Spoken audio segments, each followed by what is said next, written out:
ஜெபம் செய்த ஆரம்பிப்போம். நன்றியோடு துதிக்கிறோம் அப்பா, ஸ்தோத்திரிக்கிறோம். இந்த நாளை கொடுத்த கிருபைக்காக நன்றி செலுத்துகிறோம் அப்பா.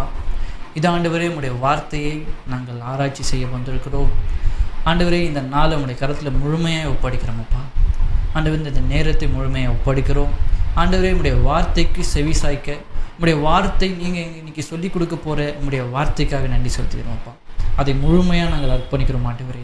ஆண்டவரே இதில் கேட்கப்படுகிற பல்வேறு சந்தேகத்துக்கான கேள்விகளுக்கு பதில் அளிக்க போகிறோம். பரிசுத்த ஆவியானவர் நீங்கள் ஆசைப்படும் அப்பா. ஆண்டவரே நீர் பேச போகிறீங்க, நாங்கள் கேட்க போகிறோம் அப்பா.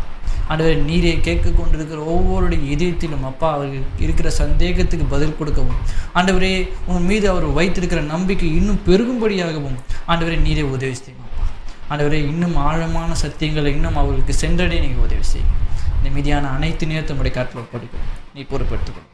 இயேசு நாம ஜெபிக்கிறோம் நல்ல பிதாவே, ஆமென். Welcome to daily with Jesus podcast. நான் உங்கள் ரஞ்சித். எல்லோருக்கும் பிரைஸ்லாம். பாருங்கள், நம்ம இந்த QA செக்ஷன்ட்டு ஒரு செக்ஷன் ஆரம்பித்தோம். கொஷின் ஆன்சர் செக்ஷன்ட்டு போன வாரத்துலேருந்து நம்ம ஆரம்பித்தோம். தொடர்ந்து அதை குறித்து தான் பார்த்து கொண்டு வருகிறோம். போன வாரம் ஏன் கிறிஸ்தவர்கள் அதிகமாய் துன்பப்படுகிறாங்க, அதற்கான காரியத்தை விவரித்து போன வாரம் நம்ம அதை பற்றி பேசுவோம். ஸோ இன்றைக்கி அதே மாதிரி ஒரு கொஷின் தான் பாருங்கள். ஸோ இன்றைக்கி என்ன கொஷின்னா, வேதம் உண்மையான ஒரு புத்தகமா? If the Bible is true, வேதம் ஒரு உண்மையான காரியத்தை தான் போதிக்குதா? வேதம் உண்மையாகவே இயேசு கிறிஸ்து குறித்து தான் சொல்லுதா? இல்லைனா அந்த காலத்தில் அது மனிதராக எழுதப்பட்டு அது அப்புறமா ஒரு பெரிய ஒரு ரிலிஜியனாக, ஒரு மத புத்தகமாக அது வருட நாட்களை மாறிச்சு. நிறைய சந்தேகங்கள் வேதத்தை குறித்து அதிகமாய் இருக்குது. ஸோ அதற்கான ஒரு விளக்க உரையாக, ஒரு எக்ஸ்பிளனேஷன் ஆக இதை நம்ம பார்க்கலாம். நிறைய காரியங்கள் இருக்கிறது.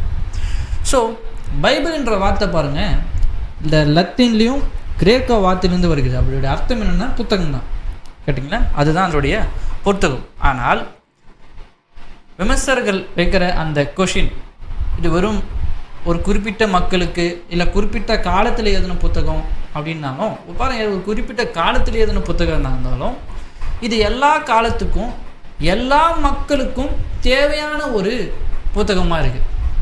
பாருங்கள், வேதம், இந்த பைபிள் எல்லா காலத்துக்கும் எல்லா மக்களுக்கும், வெறும் குறிப்பிட்ட மக்களுக்கு மட்டும் இல்லை, வெறும் கிறிஸ்தவர்களுக்கு மட்டும் வேதம் கிடையாது, எல்லா மக்களுக்கும் அவருடைய வாழ்க்கையில் மிக தேவையான ஒரு புத்தகம் வேதம். ஏன் இந்த வேதம் மிக முக்கியம்னா, வேதத்தில் பாருங்கள் அது இன்னும் ஜீவனுள்ள ஒரு புத்தகமாக இருக்கிறது. கேட்டிங்களா? 66 புத்தகங்கள் இருக்குது பாருங்கள். 66ல் பல சட்ட புத்தகங்கள் இருக்கிறது, பாடல் புத்தகம், கவிதை வடிவான சங்கீதம், பிரசங்கி, இப்படி போன்ற சங்கீதங்கள் புத்தகங்கள் இருக்கிறது, லெட்டர்ஸ், கடிதங்கள் இருக்கிறது, சுவிசேஷத்தை குறித்து மார்க், லூக்கா போன்ற பல விதமான, அதே நீங்கள் பழைய ஏற்பாடு புதிய ஏற்பாடு பற்றினா பல காரியங்கள் இந்த வேதத்தை குறித்து சொல்லப்பட்டிருக்குங்க. ஆனால் இன்றைக்கி அதிகமாக இந்த வேதத்துக்கு இந்த கேள்வி எழுப்பத்தக்க காரணம், இது மனுஷர்களால் எழுதப்பட்டது தானே, நீங்கள் எப்படி இது தேவன் கொடுத்த புத்தகம் நீங்கள் எப்படி சொல்கிறீங்க என்று பல பேர் இது கேட்குறாங்க. பாருங்கள், 40 ஆசிரியர்கள், 40 எழுத்தாளர்கள் இந்த புத்தகத்தை எழுதியிருக்காங்க. 1500 வருடங்கள் மேலே ஆயிடுச்சு. பாருங்கள், இது எப்படி இன்னும் ஜீவனல்லான புத்தகம், இது எப்படி இயேசுவை சொல்கிற புத்தகம் நீங்கள் எப்படி சொல்கிறீங்கன்னு அதிகமான கேள்விகள் எழுப்புறீங்க. அதுக்கான பதில் நான் சொல்ல விரும்புகிறேன். பாருங்கள், இது மனிதர்களால் எழுதப்பட்ட புத்தகமாக இருந்தாலும் மனித ஞானத்தை கொண்டு அவர்கள் எழுதவில்லை. கூர்ந்து கவனிங்க, மனிதர்களால் எழுதப்பட்ட புத்தகம் தான். 40 ஆசிரியர்கள் எழுதியிருக்காங்க இந்த புத்தகத்தை. ஆனால் இது வெறும் அவருடைய ஞானத்தை பயன்படுத்தி இது எழுதலை. தேவன் அவர்களுக்கு பரிசுத்த ஆவியின் மூலியமாக அதை எழுப்பினார். அது சிறந்த வசனம் என்ன? 2 தீமோத்தேயு 3ஆம் அதிகாரம் 15ஆம் வசனம் வாசிக்கிற. 2 தீமோத்தேயு 3ஆம் அதிகாரம் 15ஆம் வசனம். வேத வாக்கியம் எல்லாம் தேவ ஆவியார் அருளப்பட்டிருக்கிறது. பாருங்க, மிக முக்கியமான காரியம் இது. வேத வாக்கியம் எல்லாம் கிளியராக சொல்லிட்டு பாருங்க, வேத வாக்கியம் எல்லாம் தேவ ஆவியார் அவர்களுக்கு அருளப்பட்டிருக்கு. அப்போ இந்த முழு வேதாங்கமே தேவன் அவர்களுக்கு சுவாசிச்சது. அதாவது இங்கே ஆங்கிலத்தை பார்த்தீங்கன்னா காட் பிரீத்தட், சுவாசம். தேவன் ஒரு சுவாசத்தை அவர்களுக்கு கொடுத்தார். அப்போது மனிதர்களாக இது எழுதப்பட்டதல்ல, கடவுள் அவர்கள் மூலமாய் வேதத்தை எழுதியுள்ளார். பாருங்க, கடவுள் இருந்து இது சுவாசிக்கப்பட்ட ஒரு புத்தகமாக இருக்குது. வெறும் மனுஷன் 40 ஆசிரியர்கள் உட்காந்து எழுதின புத்தகமாக இதை பார்க்காம இது எப்படி பார்க்கணும்னா தேவனிடத்திலிருந்து சுவாசிக்கப்பட்ட ஒரு புத்தகமாக இந்த வேதாகமத்தை நீங்கள் பார்க்கணும். பாருங்க, மிக முக்கியமான புத்தகம். அப்போ இந்த வேதாகமத்தை நீங்கள் எப்படி பார்க்கணும்னா வெறும் மனுஷன் எழுதின புத்தகம் 1500 வருஷத்துக்கு முன்னாடி யாரோ எழுதிட்டு போயிட்டாங்க அப்படின்னு பார்க்காம இது தேவனுடைய சுவாசம். மிக முக்கியமான கருத்து. தேவன் சுவாசித்த புத்தகம் தான் வேதாகம். இப்போ புரியுதுங்களா? தேவன் சுவாசித்த புத்தகம் தான் வேதாகம். அப்போது கடவுள் இன்ஸ்பயர் பண்ணி இவங்க எழுதலை. கடவுள் இவங்களுக்கு ஒரு சுவாசம் போல ஆவியானவரை பரிசுத்த அவனுக்கு கொடுத்த நிமித்தமாக இவர்கள் அதை எழுதுறாங்க. பாருங்க, அப்போது இன்னொரு ஒரு கிரிட்டிசிசம் எப்படி வருதுன்னா, சரி இது மனுஷன் கடவுள் கொடுத்ததாகவே இருக்கட்டும், ஆனால் மனுஷங்க எழுதினான் தானே அப்படின்னு பலவிதமான மனுஷங்க தானே எழுதினாங்க. மனுஷங்க எழுதினா தான் இந்த புத்தகம் வந்துச்சு. வெறும் கடவுள் சுவாசித்தா போதுமா? மனுஷங்க தானே எழுதினான்னு கேட்டால் வெறும் மனுஷங்க இப்படி எழுத முடியுமான்றதே முதல்ல யோசிக்கணும். பாருங்க, ஏன்னா மனுஷனுக்கு இருக்கிற ஞானத்தை பயன்படுத்தி எழுதினா கூட இந்த ஆண்டு, இந்த 2020 ஆண்டு இவ்வளோ டெக்னாலஜி இருந்து, இவ்வளோ இந்த ஏஐ வசதியெல்லாம் சொல்கிறாங்க இல்லைங்களா, இவ்வளோ இருந்தும் இப்படி ஒரு புத்தகத்தை எழுத முடியும்னா அது பெரிய சந்தேகம் தான். சந்தேகம் கூட கிடையாது, முடியாத ஒரு காரியம். எத்தனை பேர் விசுவாசிக்கிறீங்க? இந்த வருடத்தில், இந்த செஞ்சுரியில் பாருங்கள், இப்படி 40 கூட வேணாம், அதுக்கு மேலார யாருன்னா உக்காந்து ஆத்தர்ஸ் உக்காந்து இப்படி ஒரு வேத புத்தகத்தை எழுத முடியும்னா அது கூடாத காரியம். ஏனென்றால் இது மனுஷனால் செய்ய முடியாது. இன்றைக்கி ஒரு வேதாகமத்தை எழுதி அதுக்கு 40 மேற்பட்ட ஆசிரியர்கள் உட்காந்து எழுதுனா கூட நம் கையில் இன்றைக்கி இருக்கிற இப்படிப்பட்ட வேதாகமும் வராது. காரணம் என்னென்னால் இது மனுஷனால் எழுதப்பட்டது அல்ல, தேவனுடைய சுவாசத்தினால் ஆனது. கரெக்டுங்களா? ஏன் இதை நம்ம அதிகமாக விசுவாசிக்கிறோம்னா மனுஷன் எழுதுனது அந்த காலத்தில் எப்படி எழுதுனாங்கன்ற ஒரு மெத்துக்குள்ளே வந்துட்டு பாருங்க. இது நம்ம உள்ளே உட்காந்து இதை வசனங்களை நாம் ஆராய்ச்சி செய்யறதில்லை, இது குறித்து படிக்கிறதில்லை. காரணம் என்னென்னா யாரோ சொல்கிறத வச்சு இல்லைன்னா நமக்கு இருக்கிற சந்தேகத்தை வச்சு நம்முடைய ஞானத்தை வச்சு அதிகமாக சொல்கிறோம். தேவனுடைய பிரசுத்தினத்தை நாம் அதிகமாக இதை கற்பிக்கிறது கிடையாது, போய் அதுலேருந்து நாம் கற்றுக்கொள்ள கிடையாது. ஏன் இந்த வேதம் தேவனுடைய சுவாசம்னு அடிக்கடி சொல்கிற காரணம் என்னென்னா இதனுடைய உண்மைத்தன்மை எடுத்து பாருங்க, இதில் இருக்கிற நேர்மையான காரியத்தை எடுத்து பாருங்க, இதில் சொல்லப்பட்டிருக்கிற வல்லமையான காரியங்கள், மனதை மாற்றக்கூடிய காரியங்களை எழுதி பாருங்க.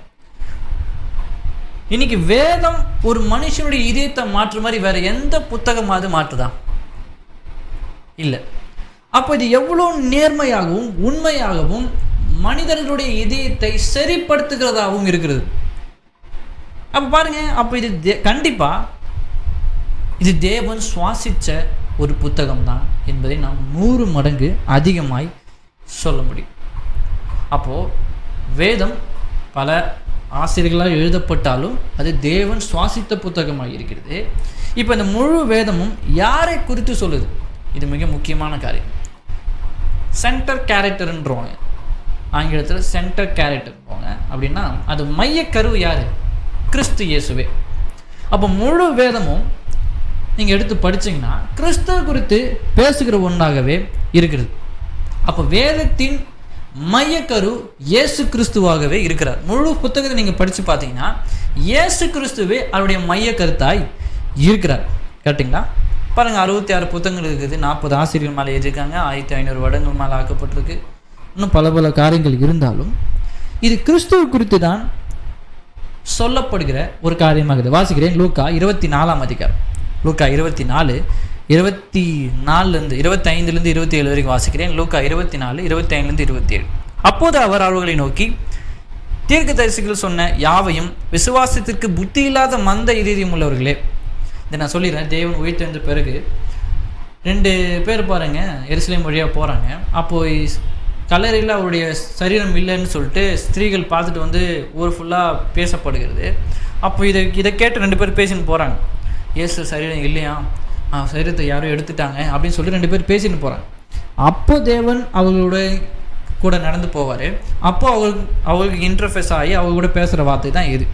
என்னங்க சொல்கிறாரு? மந்த இருதயம் உள்ளவர்களே, கிறிஸ்து இவ்விதமாய் பாடுபடவும் தமது மகிமையில் பிரவேசிக்கவும் வேண்டியதில்லையா என்று சொல்லி மோசே முதலான சகல தீர்க்கதரிசிகளும் எழுதின வேத வாக்கியங்கள் எல்லாவற்றிலும் தம்மை குறித்தே சொல்லியிருக்கவைகளை அவர்களுக்கு விவரித்து காண்பித்தார். யார் குறித்து சொல்லப்பட்டிருக்கு? இயேசு கிறிஸ்து குறித்து தான் இந்த முழு வேதாங்கமும் சொல்லப்பட்டிருக்கிறது. அதிலே நீங்கள் 44ஆம் வசனம் வாசித்தீங்கன்னா, மோசையின் நியாயப்பிரமாணத்திலும் தீர்க்கதரிசியின் அமங்கங்களிலும் சங்கீதத்திலும் என்னை குறித்து எழுதியிருக்கிறவை இல்லாமல் நிறைவேறியது என்று. அப்போ யாரை குறித்து இந்த முழு அதிகாரம்? அப்போ அவர் பழைய ஏற்பாடு குறித்து சொல்கிறாரு. அப்போ பழைய ஏற்பாடு முழு அதிகாரமும் நமக்கு இன்னைக்கு புதிய ஏற்பாடும் கிடச்சிருக்கு. அன்றைக்கி இருந்ததை வச்சு அவர் பேஸ் பண்ணி இயேசு கிறிஸ்து சொல்கிறார். அப்போ முழு வேதாங்கமும் இயேசு கிறிஸ்துவை குறித்து தான் சொல்லப்படுகிறது. நீங்கள் இதை கூர்ந்து கவனிக்கணும். இது வேற யாரோ ஒரு அந்த காலத்தில் வாழ்ந்த ஏதோ ஒரு மனிதை குறித்தோ இல்லைன்னா உண்மையாக வாழ்ந்த ஒரு நபரை குறித்தோ சொல்லப்படவில்லை. ஒரு தேவன் மனித ரூபத்தில் வந்து நமக்காய் பாடுபட்டு நம்முடைய பாவங்களை ஏற்றுக்கொண்டு நமக்காக பலியாகி நம்மளை மீண்டுமாய் அவருடைய பிள்ளைகளாய் மாற்றின ஒரு தேவன் அவர் இயேசு கிறிஸ்து. அவரை குறித்து சொல்லப்படுகிறது தான் இந்த முழு வேதாகமும். பாருங்க, பழைய ஏற்பாட்டை எடுத்து ஒவ்வொரு அதிகாரம், அதாவது பாருங்க ஒவ்வொரு புத்தகமும் ஆதியாகமும் யாத்திராகமும் போன்ற ஒவ்வொரு புத்தகமாக எடுத்து அது யாரை குறித்து சொல்லப்பட்டிருக்குது. அங்கே ஆதியாகமத்தில் நிறைய பேர் வராங்க. ஆபிரகாம் வராரு, அப்புறம் மோசே வராரு, அப்புறம் இதெல்லாம் நிறைய பேர் வராங்க. ஆனால் சில காரியங்கள் புதிய ஏற்பாடில் தான் இயேசு வருகிறார் என்பதை நிறைய பேர் இன்னும் நம்பிட்டு இருக்காங்க. புதிய ஏற்பாடில் தான் இயேசு குறித்து வருதுன்னு நிறைய பேர் இன்னும் நம்பிட்டு இருக்கீங்க. ஆனால் பழைய ஏற்பாடில் இருக்கிற மொத்த அதிகாரங்களிலும், அதாவது மொத்த புத்தகங்களிலும் ஆதியாகமம் முதல் கொண்டு எல்லா புத்தகங்களிலும் இயேசு குறித்து பல இடங்களில் சொல்லப்பட்டிருக்கு. கேட்டிங்களா? அதுதான் இன்றைக்கி நம்ம பார்க்க போகிறோம். பல இடங்களில் இயேசு கிறிஸ்து குறித்து சொல்லப்பட்டிருக்கு பாருங்க. ஸோ இது இந்த வேதத்தை எடுத்து பழைய ஏற்பாடு முழுமையாக எடுத்து ஒவ்வொரு புத்தகமாக போய் இயேசு குறித்து சொல்லப்பட்டிருக்கு, அதாவது கிராஸ் ரெஃபரன்ஸ்னு சொல்லுவாங்க, இயேசு குறித்து தான் சொல்லப்பட்டிருக்கு என்பதை நான் ஒவ்வொரு அதிகாரமும் பழைய ஏற்பாடும் புதிய ஏற்பாடாக மாற்றி உங்களுக்கு ரெஃபரன்ஸ் பண்ண போகிறேன். ஸோ இது ஒரு நீண்ட பகுதியாக இருக்க போகுது. இப்போ ஆதியாகமம் மட்டும் நம்ம இதை பார்க்க போகிறோம். அதுக்கப்புறம் ஒவ்வொரு புத்தகமாக நம்ம போய் பார்க்கலாம். ஸோ இருக்கிற டைம் வரைக்கும் நீங்கள் ஆதியாகமம் புத்தகத்தை வாசிக்கிறேன். ஸோ நீண்ட ஒரு வீடியோவாக இது இருக்கும். அடுத்தடுத்த வீடியோ கிராஸ் ரெஃபரன்ஸ், வேதத்தை இயேசு குறித்து சொல்லப்பட்டிருக்கிறது என்பதை முழுமையாக பார்க்கலாம். பாருங்கள், நான் எப்பவுமே சொல்கிறது, நீங்கள் பழைய ஏற்பாட்டை நீங்கள் ஒரு வேதத்தை முழுமையாக படிக்கிறீங்க, ஓல்ட் டெஸ்ட்மெண்ட் நீங்கள் படிக்க போகிறீங்கன்னா அது இயேசு கிறிஸ்துவை குறித்து தான் சொல்லப்பட்டிருக்கு என்பதை அடிப்படையாக கொண்டு நீங்கள் அதை பார்க்கும்போது, அதை படிக்கும்போது இன்னும் ஆழமான சத்தியங்கள் உங்களுக்கு புரியும். பாருங்கள், நான் அப்படி தான் படித்தேன். பழைய ஏற்பாடு முழுமையாக வாசித்து முடிக்கும்போது இயேசு கிறிஸ்துவை குறித்து அது பல இடங்களில் நான் பார்த்தேன். பாருங்கள், எனக்கு வியந்து போனோம். ரொம்ப இன்ட்ரெஸ்டிங்கானது. பாருங்கள், பழைய ஏற்பாடு வரைக்கும் நம்ம முழு வேதத்தை நிறைய பேர் நீங்கள் பார்த்து கொண்டுருவீங்க, படித்து முடிச்சிருப்பீங்க. ஆனால் பழைய ஏற்பாடை படித்து முடிச்சிருப்பீங்க, இல்லை வெறும் புதிய ஏற்பாடு மட்டும் தான் படிப்பேன். நான் நிறைய பாருங்கள், நான் ஆரம்ப காலத்தில் பாருங்கள் வெறும் புதிய ஏற்பாடில் தான் படிப்பேன். நியூ டெஸ்டிமெண்ட்லாம் ஃபுல்லாக ஒரு வருஷம் ஃபுல்லாக உட்காந்து மெதுவாக படிப்பேன். காரணம், பழைய ஏற்பாடில் வெறும் கதைகள் மற்றும் அது பெருசாக பாருங்கள் சில பேர்கள்லாம் புரியாது. அதனால் அது புதுசாக வாசிக்கல பாருங்கள். ஆனால் பாருங்கள், ஒரு காலகட்டத்தில் பழைய ஏற்பாடை முழுசாக வாசிக்கும் பொழுது இயேசு குறித்து தான் சொல்லப்பட்டிருக்கு என்பதை ஐடியாவாக வச்சுக்கிட்டு இந்த பழைய ஏற்பாடு முழுமையும் கம்ப்ளீட்டாக முடிக்கும் போது பல இடங்களில் அது இயேசு கிறிஸ்துவை குறித்து தான் சொல்லப்பட்டிருக்குன்னு பார்க்கும்போது எனக்கு ஆச்சரியமாக இருந்துச்சு. பாருங்கள், 5 காரியங்கள், ஆதியாகமத்தில் 5 காரியங்கள் எடுத்து இயேசு கிறிஸ்துவை குறித்து தான் சொல்லப்பட்டிருக்குன்னு பார்க்கலாம். ஆதியாகமம் 3ஆம் அதிகாரம் 15ஆம் வசனம். ஆதியாகமம் 3:15. உனக்கும் ஸ்திரீக்கும் உன் வித்துக்கும் அவள் வித்துக்கும் பகை உண்டாக்குவேன். அவர் உன் தலையை நசுக்குவார், நீ அவர் குதிகாலை நசுக்குவாய் என்றார். அதாவது ஒரு ஸ்திரீயின் வித்திலிருந்து தான் கிறிஸ்து பிறக்க போகிறார்.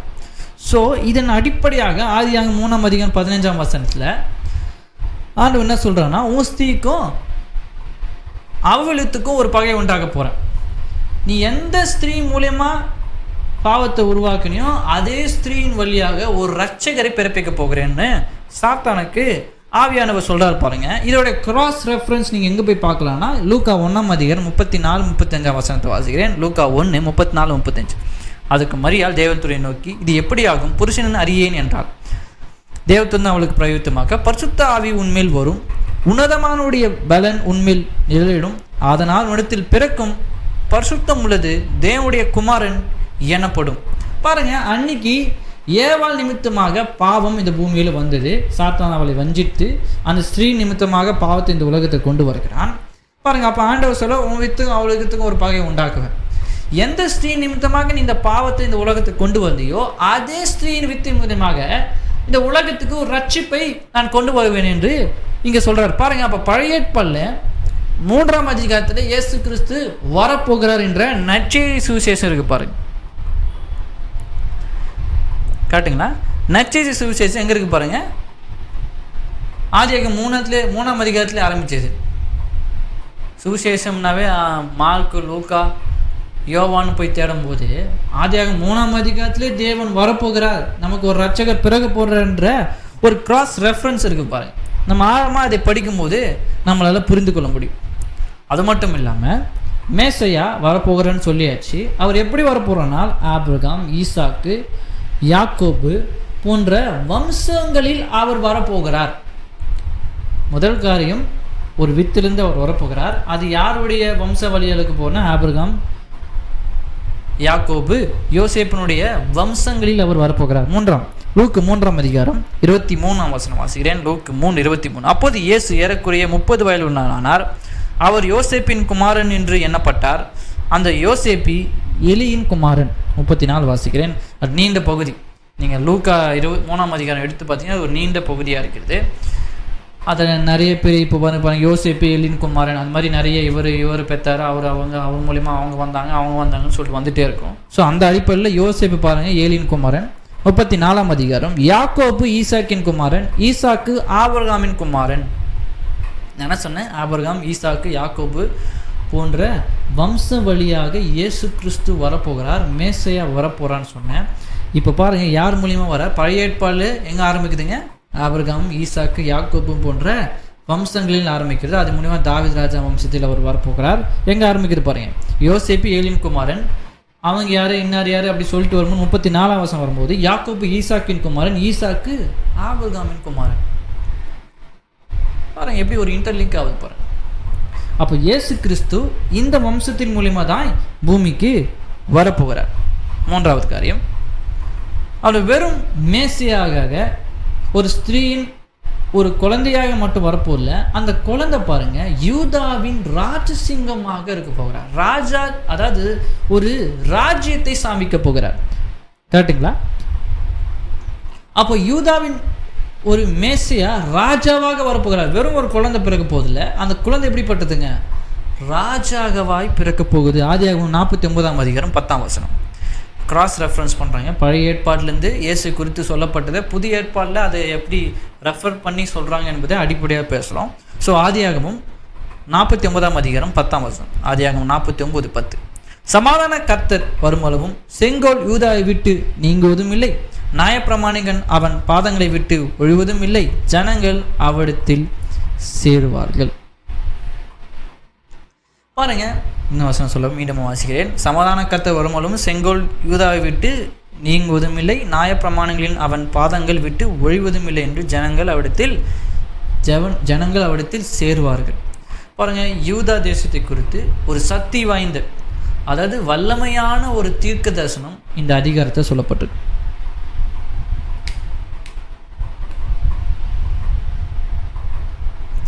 அப்போ யூதாவை ராஜசிங்கமாக, யூதாவின் ஒரு ராஜாவாக இயேசு கிறிஸ்து வரப்போகிறார். அவர் ராஜரீகம் பண்ண போகிறார். என்றென்றைக்கும் இஸ்ரவேலே ராஜாவாக அவர் ஒருவரே இருப்பார் என்பதை அடிப்படையாக இந்த ஆதியாகமம் 49:10ஆம் வசனம் வருது. கரெக்டுங்களா? இப்போ பாருங்கள், இதோட கிராஸ் ரெஃபரன்ஸ் நீங்கள் எங்கே போய் பார்க்கலாம்னா லூக்கா 1ஆம் அதிகாரம் 31லேருந்து 33 வரைக்கும் வாசிக்கிறேன். லூக்கா 1:31-31. இதோ நீ ஒரு கர்ப்பவதியாகி ஒரு குமாரனை பெறுவாள், அவருக்கு இயேசு என்று பெயரிடுவாய். அவர் பெரியவராயிருப்பார், உன்னதமானுடைய குமாரன் எனப்படுவார். கர்த்தராகிய தேவன் அவருடைய பிதாவாகிய தாவீதின் சிங்காசனத்தை அவருக்கு கொடுப்பார். அவர் யாக்கோபின் குடும்பத்தாரை என்றென்றைக்கும் அரசாளுவார். அவருடைய ராஜ்யத்துக்கு முடிவு வராது என்றான். பாருங்க, அங்கே ஆதியாகமம் 49:10 யூதாவின் ஒரு ராஜா என்றென்றைக்கும் அரசாளக போகிறார் என்று வருது. அந்த ராஜா யாருன்னு பார்க்கும்போது அவரே இயேசு கிறிஸ்துன்னு லூக்கா 1:33 வருது பாருங்க. அவர் யாக்கோபின் குடும்பத்தாரை என்றென்றைக்கும் அரசாளுவார், அவருடைய ராஜ்யத்துக்கு முடிவு வராது. அப்போ பாருங்க, இங்கே ஒரு கிராஸ் ரெஃபரன்ஸ் பாருங்க. அப்போ யூதாவின் ராஜாவாக அவர் இந்த உலகத்துக்கு வரப்போகிறார், அவருடைய ராஜ்யத்துக்கு என்றென்று முடிவு வராது. பாருங்க எப்படி பாருங்க. அப்போ வேதம் பழைய ஏற்பாடில் சில முக்கியமான ஆதியாகமம் புத்தகத்தில் மிக முக்கியமான பகுதியில் இயேசு கிறிஸ்து குறித்து ஆல்ரெடி சொல்லப்பட்டிருக்கு. சில பேருக்கு தெரியும் ஏசாயால இயேசு வரப்போகிறார், அது குறித்து ஏசாயா தீர்க்க தரிசன புத்தகத்தில் நிறைய வருது. அதே மாதிரி எசேக்கியேல்ல பல இடங்களில் இயேசு கிறிஸ்து வருகிறார் என்று தீர்க்க தரிசனம் உரைத்தாங்கன்னு வருது. ஆனால் அதுக்கு முன்னாடியே ஆதியாகமம் புத்தகத்தில் இயேசு கிறிஸ்து குறித்து பேசப்பட்டிருக்கு பாருங்க. ஆச்சரியமான காரியம்.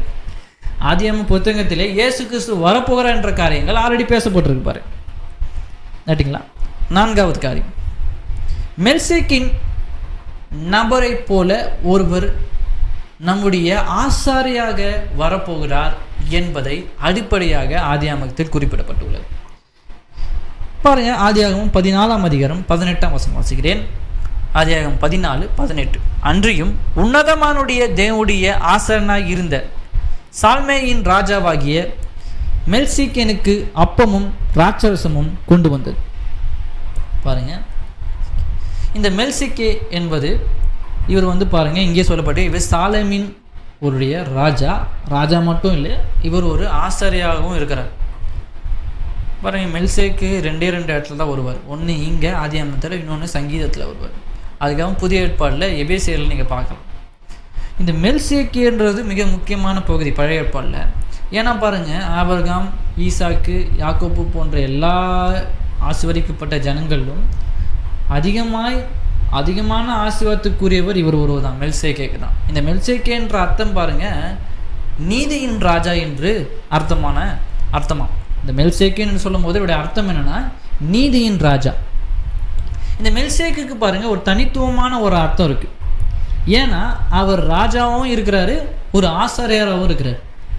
பாருங்கள், அந்த காலத்தில் பழைய ஏற்பாட்டில் ஒரு நபர் ராஜாவாக இருந்தால் ஆசாரியாவாக இருக்கக்கூடாது, ஆசாரியாராக இருந்தால் ராஜாவாக இருக்கக்கூடாது.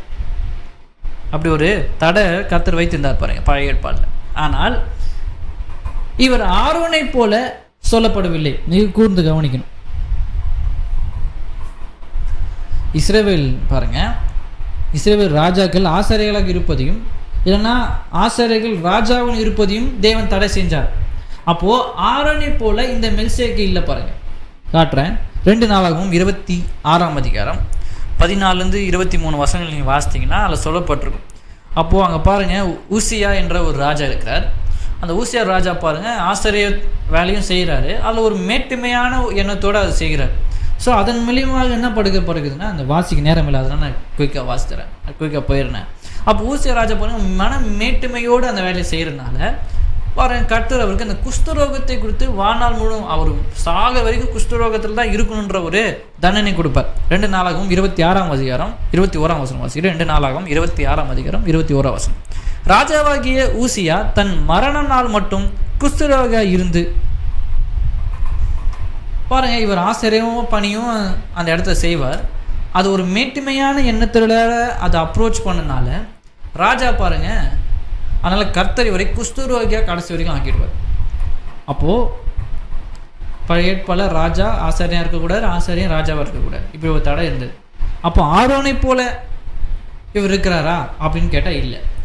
சங்கீதத்தில் இன்னொரு இடத்துல பாருங்கள், தாவீது இவரை குறித்து சொல்லுகிறார். இதுதான் 2வது பகுதி. பழைய ஏற்பாடில் முதல் பகுதி ஆதியாகமத்தில் வருது. 2வது எங்கே இந்த மெல்சேக்கின் நபர் எங்கே குறித்து சொல்லப்பட்டனா சங்கீதத்தில் வருது. சங்கீதம் 110 4 சங்கீதம் 110:4 நீர் மெல்சேக்கையின் முறையின்படி என்றென்றைக்கும் ஆசாரியாக இருக்கிறீர் என்று கர்த்தர் ஆணையிட்டார், மனம் மாறவும் மாட்டார்.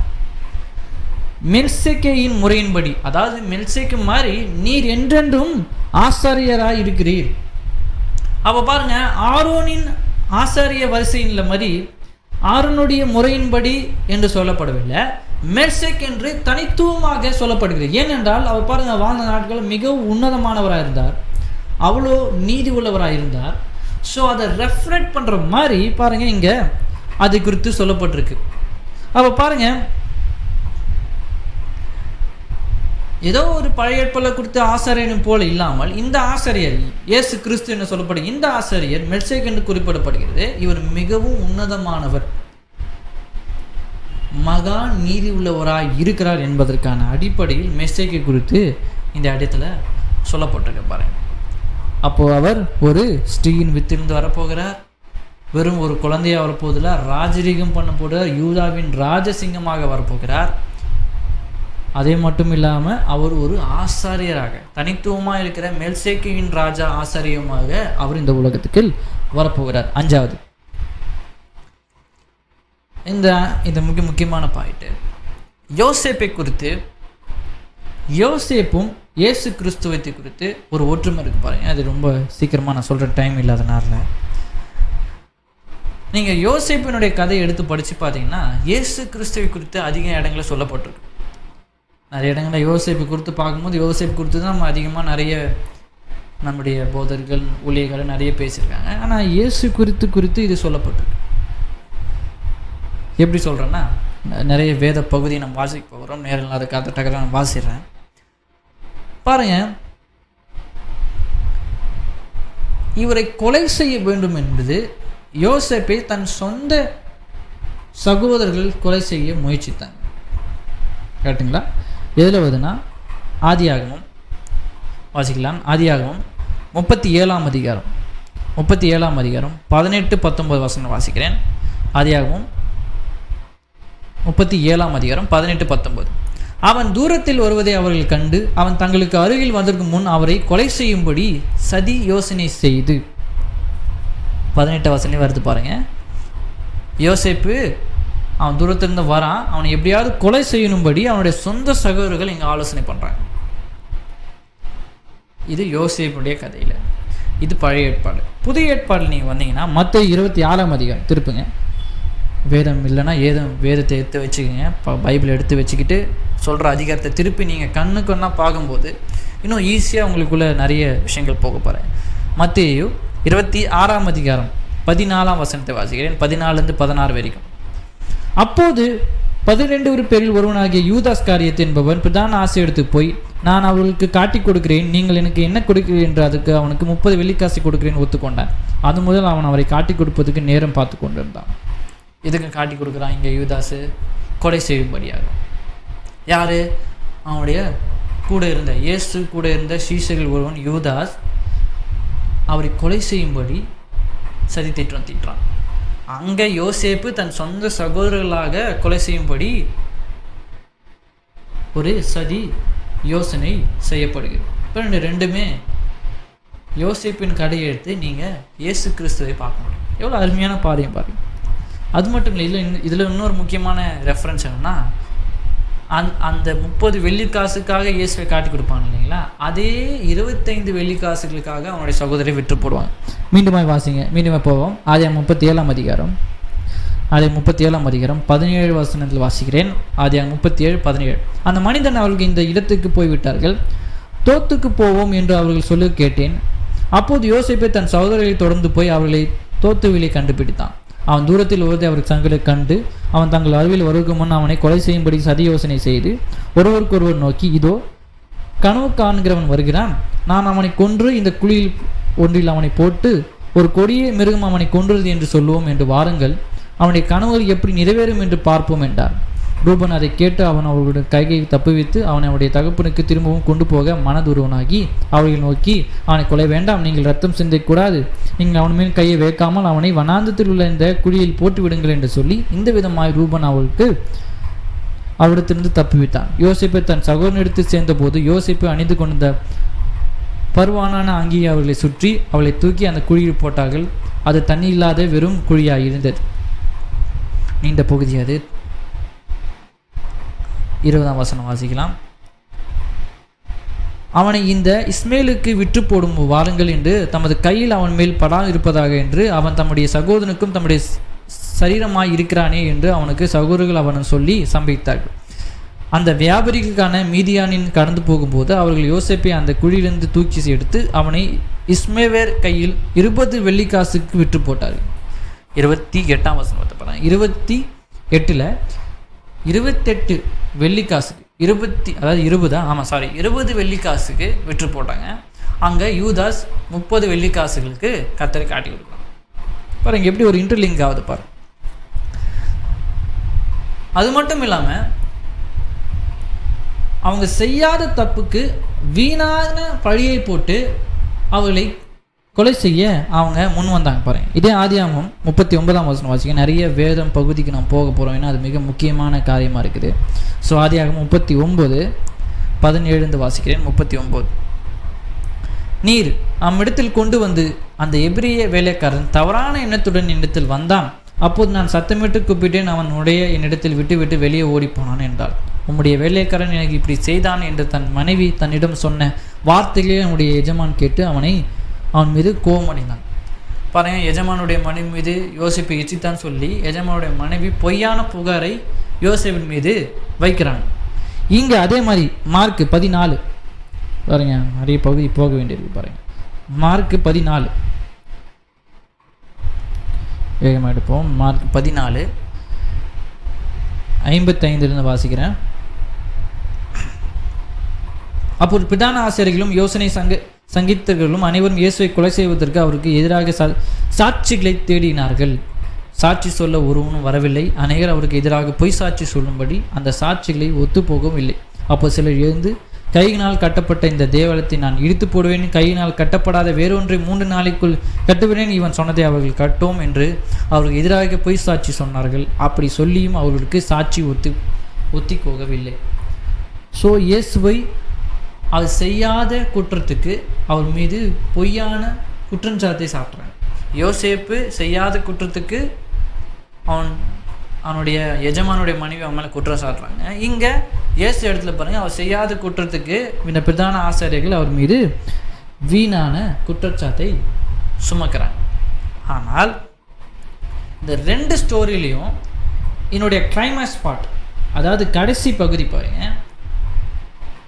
இவர்களுக்கு எதிராக செய்யப்பட்ட எல்லா தீமையான காரியத்தையும் தேவன் எப்படி நன்மையாய் முடிய பண்ணினார் என்பதை நம்ம பார்க்கலாம். பாருங்க, ரோமர் 11ஆம் அதிகாரம் பாருங்க. நீங்கள் ஆதியாகமம் 50ஆம் அதிகாரத்தில் 18-20 வசனம் வாசிக்கலாம். நான் அதை வாசித்து இந்த ரோமர் பகுதி வரேன். ஆதியாகமம் 50:18-20 வசனம் வாசிக்கலாம். பின்பு அவனுக்கு சகோதரர்களும் போய் அவனுக்கு முன்பாக தாழ்வு வைத்து, இதோ நாங்கள் உமக்கு அடிமைகள் என்றார்கள். யோசேப்பு அவர்கள் நோக்கி, பயப்படாதிருங்கள், நான் தேவனா?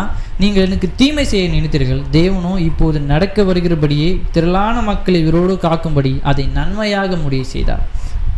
பாருங்க, நீங்கள் என்னை தீமை செய்ய நினைச்சிங்க, என்னை கோயிலில் தள்ளி கொலை செய்யணும் 1000 திட்டம் போட்டீங்க. ஆனால் இன்று உங்களுக்கு ஆசீர்வாதம் கொடுக்கும்படி கர்த்தர் என்னை நன்மையாய் மாற்ற பண்ணினார் என்று சொல்லப்படுகிறது. அதே மாதிரி ரோமர் 11ஆம் அதிகாரம் 12ஆம் வசனத்தில் நான் வாசிக்கிறேன். ரோமர் 11:12 அவருடைய தவறு உலகத்துக்கு ஐஸ்வர்யமும் அவருடைய குறைவு புறஜாதிகளுக்கு ஐஸ்வர்யமாய் இருக்க அவருடைய நிறைவு எவ்வளவு அதிகமாய் அப்படி இருக்கும். அதாவது என்ன சொல்லப்படுகிறதுனா, அவருடைய தவறு உலகத்து ஐஸ்வர்யமும் அவருடைய குறைவு புறஜாதிகள் ஐஸ்வர்யமாக இருக்க. அதாவது என்ன சொல்லப்படுகிற வசனங்கன்னா, யூதர்கள் செய்த தவறு பாருங்க, இயேசு கிறிஸ்துவரை சிலுவையில் அரைஞ்சலான்னு செஞ்ச அந்த ஒரு தவறு மற்ற யூத யூதர்களுக்கும் அது திரளான ஒரு ஆசீர்வாதமாய் போயிடுச்சு. அவங்க இயேசு சிலுவையில் அறையிலன்னா பாருங்க, முழுமையான ஒரு பாவ மன்னிப்பு கிடைச்சிருக்காரு. ஆனால் அவங்க செஞ்ச அந்த தவறு, இயேசு கிறிஸ்து உலகத்தில் அறையலாம் சிலுவையில் அறையலாம் செஞ்ச தவறு பாருங்க, யூத மக்கள் தேவனுக்கு செய்தார் அந்த தீமை தேவன் எப்படி மாற்றினார் பாருங்க. ஃபைனலாக சிலுவை நிமித்தமாக அதை நன்மையாக மாற்றினார் பாருங்க. எப்படி ஒரு கிராஸ் ரெஃபரன்ஸ் பாருங்க. யோசேப்பின் கதையும் இயேசு கிறிஸ்துவை குறித்து சொல்லப்படுகிறது. பழைய ஏற்பாடில் யோசேப்பின் வந்த ஒரு ஆளுடைய கதை இயேசு கிறிஸ்துவை ரெஃப்ளெக்ட் பண்ணுறதா இருக்குது. அதை கிராஸ் ரெஃபரன்ஸ் பண்ணி பார்த்தீங்கன்னா இயேசு குறித்து சொல்லப்படுகிறதா இருக்குது. இன்னொரு வசனம் பாருங்க, நீங்கள் யாக்கோபு எடுத்தாலும் அது சொல்லப்பட்டிருக்கும். ஏன் யாக்கோபு எடுத்து பார்த்தீங்கன்னா, யாக்கோபும் பாருங்கள் வாக்கு தத்தத்தின் பிள்ளையாக இருக்கிறார். இயேசு கிறிஸ்துவின் வாக்கு தத்தத்தின் மூலியமாக வந்தவராக இருக்கிறார். கரெக்டுங்களா? நீங்கள் கலாத்தியர் 4:28 வாசித்தீங்கன்னா, கலாத்தியர் 4:28 சகோதரே நாம் ஈசாக்கை போல வாக்கு தத்தத்துக்கு பிள்ளையாக இருக்கிறோம். அப்போ ஈசாக்கை போல நான் வாக்கு தத்தத்தின் பிள்ளை, பரிசுத்த ஆவியால் நான் பிறப்பிக்கப்பட்டிருக்கிறேன். அதே போல இயேசு கிறிஸ்துவும் வாக்கு தத்தத்தின் பிள்ளையாக இருக்கிறார். அதே போல ஆபிரகாம் ஈசாக்கை பலியிடும் பொழுது எப்படி அவர் அந்த பலியிடத்துக்கு கொண்டு போனாரோ, இங்கே இயேசு கிறிஸ்துவை வெளிப்படும் போது பிதாவும் அவரை பலியிடத்துக்கு கொண்டு போகிறார். ஆனால் ஆபிரகாம் ஈசாக்கை கொல்லும் பொழுது தேவன் அங்கே தடுத்துட்டாரு. ஆனால் இங்கே பிதா தன்னுடைய ஒரே குமாரனை பலியாக ஒப்பு கொடுக்கும்போது யாரும் தடுக்கலை. அவர் பலியானார். அந்த பலி நிமித்தமாக நம்முடைய பாவங்கள் முழுமையாக மன்னிக்கப்பட்டது. பாருங்க அப்போது எவ்வளோ வல்லமையான ஒரு காரியம் வேதம், எவ்வளோ மகத்தான காரியம் ஒரு வேதம். இல்லை எல்லா புத்தகத்தையும் எடுத்து நாம் இயேசு கிறிஸ்து குறித்து தான் சொல்லப்பட்டது என்பதை ஒவ்வொரு புத்தகமாக எடுத்து வருகிற நாட்கள் நம்ம பார்க்க போகிறோம். ஆனால் ஆதியாகமம் புத்தகத்தில் பாருங்கள், எவ்வளோ இடங்களில் எவ்வளோ பகுதியில் இயேசு கிறிஸ்துவ தான் அது சொல்ல வருகிறது என்பதை ஆதியாகமம் புத்தகமே காட்டுது. பாருங்கள், நீங்கள் வேதத்தை படிக்கும்போது உங்களால் அது சந்தேகம் எழுப்ப முடியாது. அதை உண்மையாக படிக்கும்போது, அதை ஆராய்ச்சி செய்யும்போது உங்களுக்கு உண்மையான எந்த டவுட்டும் வராது. காரணம் பாருங்கள், அது கிறிஸ்துவை குறித்து தான் சொல்லப்படுகிறது. கிறிஸ்துவை குறித்து சொல்லப்படுகிற வேதம் இது பொய்யானதாக இருக்காது. இது சத்தியம், இது உண்மை. இந்த உண்மை தவணத்தோடு நாம் கத்தரி பார்ப்போம். பாய். God bless you.